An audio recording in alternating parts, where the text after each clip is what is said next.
नाजरीन अस्सलाम वालेकुम। आज हम आपको एक निहायत अफसोसनाक और तशवीशनाक वाक़े से आगाह करने जा रहे हैं जो थाना अल्पा की हुदूद में पेश आया, जहां सैलाब से मुतासरा एक ख़ानदान को इंसाफ के बजाय जुल्म और ज़्यादती का सामना करना पड़ रहा है।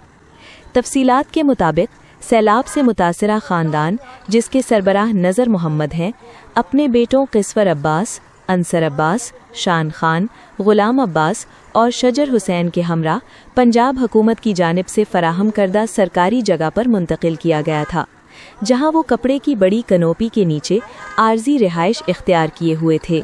ये ख़ानदान अपनी ज़मीनों पर पानी मौजूद होने के बाइस वापस जाने से कासिर था, मगर मकामी बाअसर ज़मींदार आलम हुसैन, मोहम्मद सजावल, दत्ता तैयब और तनवीर ने मुबैना तौर पर इन पनाह गज़ीनों को मुसलसल हरासा करना शुरू कर दिया।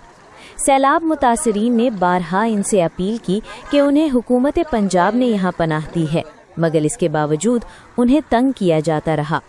बिल आखिर नज़र मोहम्मद और उनके ख़ानदान ने अदालत में हरासमेंट के खिलाफ दरख्वास्त दायर की ताकि उन्हें और उनके बच्चों को तहफ़्फ़ुज़ फराहम किया जा सके, मगर अदालती हुक्म के बावजूद मुबैना तौर पर पुलिस ने मकामी ज़मींदारों से साज़बाज़ करते हुए सैलाब मुतासरीन के खिलाफ ही पर्चा दर्ज कर दिया।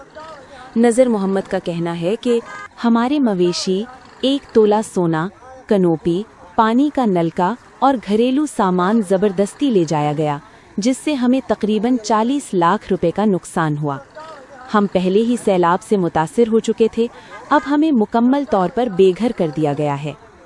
मुतासिरा ख़ानदान ने वज़ीर आला पंजाब मरियम नवाज़ और IG पंजाब पुलिस से अपील की है कि उन्हें इंसाफ फराहम किया जाए, उनका नुकसान पूरा करवाया जाए और उन्हें ज़बरदस्ती बेदखल होने से बचाया जाए। नाजरीन, सवाल ये है कि क्या सैलाब से मुतासरा और बेसहारा ख़ानदानों को यही सुलूक मिलेगा? क्या कानून कमज़ोरों के लिए नहीं?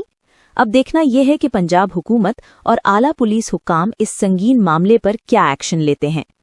हम आपको इस केस की हर ताज़ा पेशरफ्त से आगाह करते रहेंगे। इजाज़त दीजिए। अल्लाह हाफिज़।